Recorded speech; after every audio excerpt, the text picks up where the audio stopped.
इष्ट मंत्र, इष्ट नाम, इष्ट रूप, इष्ट धाम, इष्ट प्रेमी,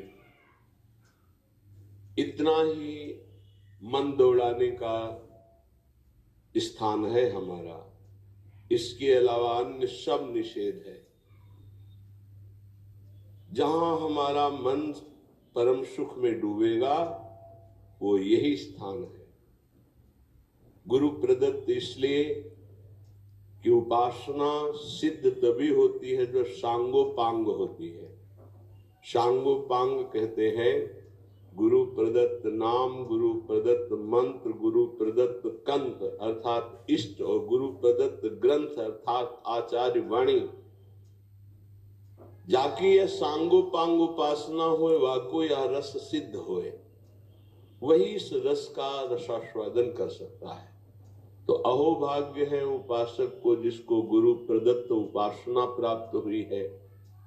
ये बहुत बड़ी निधि है। अगर उपासक उपास्य देव का भरोसा हृदय में रख ले, फिर सारी जिम्मेवारी आराध्य देव उसकी ले लेते। योगक्षेमम वहाम्यहम्, निश्चिंत हो जाता है उपासक। न लोक की चिंता, न परलोक की चिंता।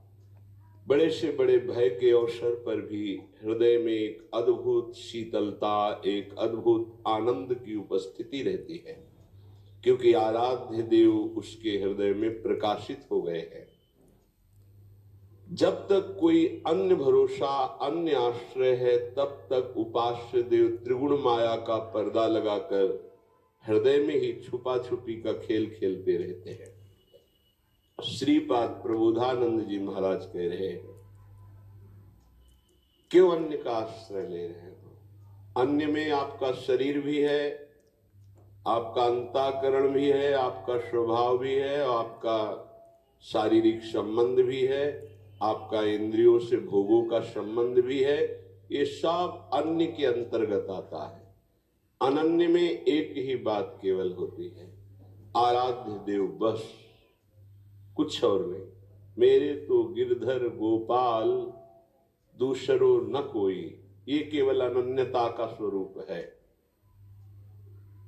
श्रीपाद बहुत करुणा करके कई श्लोकों में इस शब्द का प्रयोग किया है। कह रहे मरिष्यसि कदा सखे त्वमिति किम विजानासि किम शिशोः श्रुत तरुणस्य वा न खलु मृत्यु